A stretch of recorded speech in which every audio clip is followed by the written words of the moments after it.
Baiklah, Assalamualaikum warahmatullahi wabarakatuh. Waalaikumsalam warahmatullahi wabarakatuh. Bapak Ibu yang saya hormati, terima kasih telah meluangkan waktunya untuk rapat internal kita, yakni tentang sosialisasi tim pengelola atau verifikator WBS. Singkatan dari SIPRASA adalah Sistem Pengaduan Pelanggaran ASN yang rahasia dan aman. Konsep dan definisi WBS. WBS adalah aplikasi atau media yang disediakan organisasi untuk memfasilitasi pelaporan dugaan pelanggaran hukum, kode etik, atau kebijakan internal. Sistem ini menjadi jembatan aman bagi pelapor tanpa takut akan ancaman intimidasi atau tindakan balasan. Lalu tujuan utamanya adalah mendeteksi penyimpangan secara dini atau early warning system sebelum meluas dan merugikan reputasi serta finansial organisasi.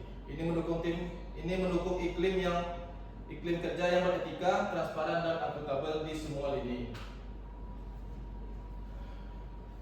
Baik Bapak Ibu sekalian, dengan diterbitkan surat keputusan inspektur tentang penunjukan tim pengelolaan dan verifikator WBS SIPRASA, maka dibentuklah tim yang memiliki tugas untuk memastikan bahwa setiap pengaduan yang masuk dapat dikelola dengan baik. Tim ini dibentuk dengan tujuan memastikan pengelolaan laporan pelanggaran berjalan secara sistematis. Lalu yang kedua, menjamin keamanan dan kerahasiaan identitas pelapor. Yang ketiga, melakukan verifikasi terhadap laporan yang masuk.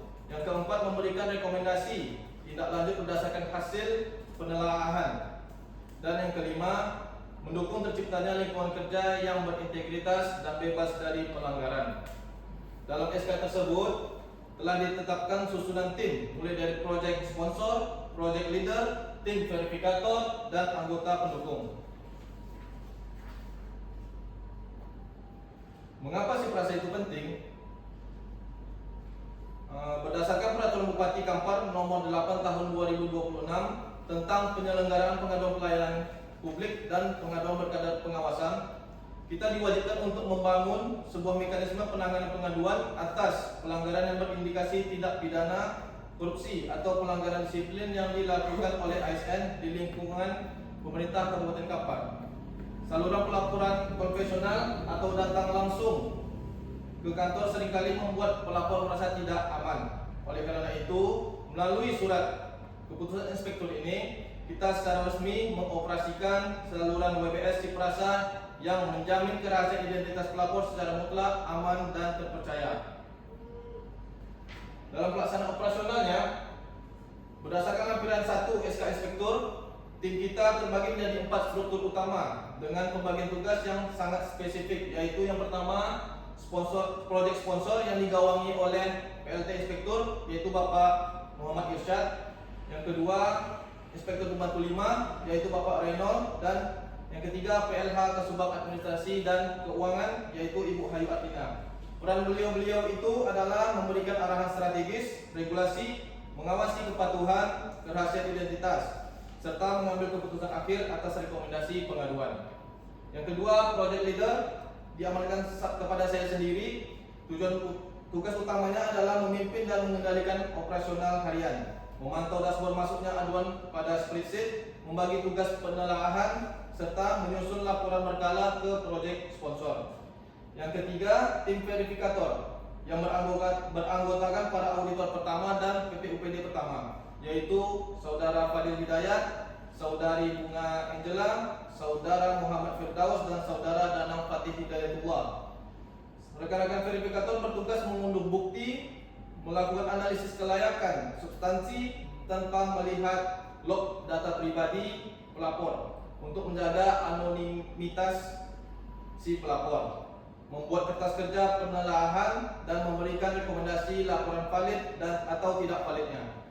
Yang keempat, anggota pendukung administrasi, yaitu Saudari Aprilianingsi, Saudari Trimustika, Saudara Abdul Aziz, dan Saudari Silva Zetriani. Rekan-rekan anggota sifatnya membantu tugas tim verifikator dan bertanggung jawab menjamin keandalan teknis seperti link Google Form, QR Code, surat menyurat ke OPD dan kecamatan, serta memastikan keamanan arsip digital agar tidak bocor. Sekarang mari kita bedah alur pengaduan dari awal sampai akhir berdasarkan SOP dan infografis sistem. Langkah pertama, akses sistem, yaitu scan QR atau akses link.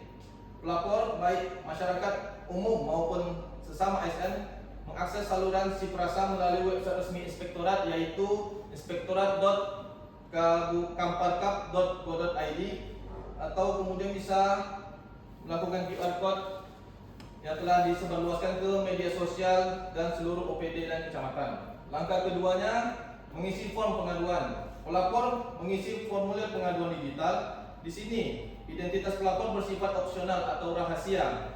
Pelapor wajib melengkapi uraian dugaan pelanggaran, lokasi, waktu kejadian, serta mengunggah bukti pendukung. Berdasarkan SOP lampiran 1, bukti permulaan dapat berupa dokumen resmi, foto, video, rekaman suara, atau data digital lainnya yang relevan.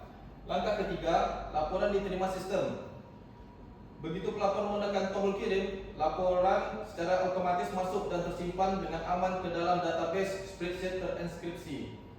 Hak akses database ini dijaga ketat oleh project leader yang diawasi oleh project sponsor untuk menjamin perlindungan data dari kebocoran. Lalu langkah keempat, verifikasi awal oleh tim verifikator. Setelah laporan masuk, project leader memantau dashboard dan membagi tugas penelaahan kepada tim verifikator. Sesuai dengan standar operasional prosedur, tim verifikator memiliki waktu paling lama 1 hari untuk memeriksa kelengkapan, bukti permulaan, dan menentukan kesesuaian laporan. Ingat rekan-rekan verifikator, menjaga prinsip anonimitas. Ingat rekan-rekan verifikator, dalam proses ini kita mengunduh bukti tanpa melihat log data pribadi si pelapor untuk menjaga prinsip anonimitas. Jika bukti dinilai tidak sesuai atau kurang, tim verifikator mengusulkan penolakan yang disertai alasan yang objektif. Keputusan diterima atau ditolaknya pelaporan tersebut akan dikirimkan berupa notifikasi kepada pelapor melalui email atau WhatsApp. Lalu langkah kelima, tindak lanjut dan investigasi. Terhadap laporan yang sudah memenuhi kriteria bukti permulaan yang valid, laporan tersebut wajib ditindaklanjuti. Laporan akan diteruskan kepada Inspektur Pembantu Bidang Investigasi atau IPA 5 melalui tim khusus untuk dilakukan penelaahan mendalam, klarifikasi, dan pengumpulan keterangan tambahan. Jika diperlukan, tim WBS dapat menghubungi kembali pelapor secara rahasia melalui sistem atau kontak yang terdaftar. Lalu langkah keenam, monitoring, evaluasi, dan penyusunan laporan. Setelah investigasi berjalan, tim WBS memiliki waktu paling lama 20 hari kerja sejak verifikasi awal untuk menyusun kertas kerja penelaahan dan laporan hasil pengawasan. Laporan ini membuat simpulan akhir dan rekomendasi taktis. Laporan hasil pengawasan diserahkan secara rahasia kepada project leader untuk direkapitulasi dan diteruskan kepada project sponsor secara berjenjang. Lalu yang terakhir, keputusan akhir dan finish. Bapak PLT Inspektur selaku project sponsor menerima laporan hasil pengawasan dan memberikan disposisi atau mengambil keputusan tidak lanjut atas rekomendasi akhir, misalnya penjatuhan sanksi disiplin, pembersihan nama baik jika tidak terbukti, atau penerusan ke pihak berwenang. Setelah proses penanganan selesai, status laporan pada sistem diubah menjadi selesai dan laporan resmi ditutup. Baik, Bapak Ibu yang saya hormati, keberhasilan Siprasa ini sangat tergantung pada komitmen kita bersama sebagai pengelola dan verifikator. Yang paling penting dalam pelaksanaan WBS adalah yang pertama, menjaga kerahasiaan pelapor, yang kedua, bekerja secara profesional dan objektif, dan yang ketiga, memastikan setiap laporan mendapatkan penanganan yang tepat. Dengan adanya Siprasa atau WBS ini, kita berharap Inspektorat Kabupaten Kampar semakin mampu menjaga lembaga pengawasan yang transparan, terpercaya, dan berintegritas. Demikian pemaparan alur kerja dan tupoksi tim WBS ini. Terima kasih atas perhatiannya. Assalamualaikum warahmatullahi wabarakatuh. Waalaikumsalam warahmatullahi wabarakatuh. Apabila ada pertanyaan, dipersilakan. Coba. Ya, Pak Fadil. Silakan Pak. Jadi ini kan WBS ini kan pengaduan ini Pak. Ya. Jadi Apa bedanya WBS ini dengan saluran komplain yang biasa digunakan masyarakat, Pak? Karena kan sudah ada juga kan saluran pengaduan yang lain selain daripada WBS. Secara profesional yang biasa yang datang langsung Pak ya. Ya, betul, Pak.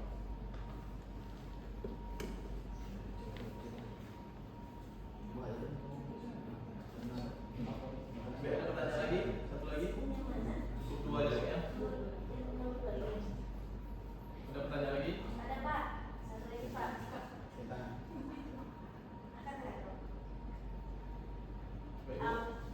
Silakan. Apa dampak positifnya bagi Pemda Kampar Pak jika WBS ini aktif dan efektif? Berarti WBS ini ada dampaknya Bu ya. Ya.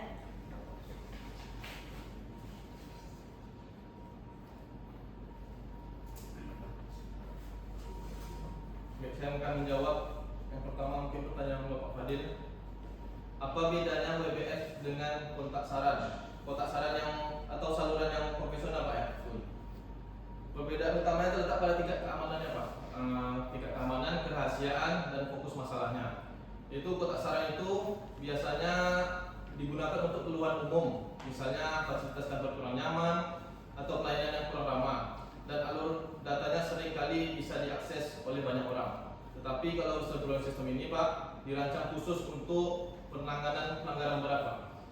Sistem ini menggunakan teknologi enkripsi tingkat tinggi atau bahkan dikelola oleh pihak ketiga independen untuk memastikan bahwa identitas pelapor tidak bocor ke pihak yang dilaporkan Pak. Jadi ini pegawainya sudah pertama mungkin diambil sumpah dulu Pak, ini apa namanya, pegawainya untuk tidak membocorkan rahasia atau identitas pelapor Pak. Jadi itu perbedaannya. Baik. Terima kasih, Pak. Siapa? Yang kedua mungkin pertanyaan Ibu Trimustika, apa dampak positifnya bagi Pemkab Kampar jika WBS ini aktif dan efektif? Gitu Pak, Bu ya. Mungkin yang pertama kita bisa meningkatkan nilai MCP KPK kita. Keaktifan WBS menjadi salah satu indikator penilaian dalam Monitoring Center for Prevention atau MCP oleh KPK untuk mengukur tingkat komitmen pencegahan korupsi Pemkab Kampar. Lalu yang kedua, menaikkan indeks reformasi birokrasi kita. Itu menunjukkan bahwa tata kelola pemerintahan di Kampar semakin transparan dan akuntabel. Lalu yang ketiga, menjaga marwah Korpri. Itu melindungi integritas korps pegawai agar pelayanan kepada masyarakat Kampar tetap bersih, prima, dan bebas dari coretan KKN. Mungkin itu Bu. Ada pertanyaan lagi? Mungkin sekian presentasi atau sosialisasi yang saya berikan. Mohon maaf apabila ada salah-salah kata dan perbuatan. Wabillahi taufiq wal hidayah. Assalamualaikum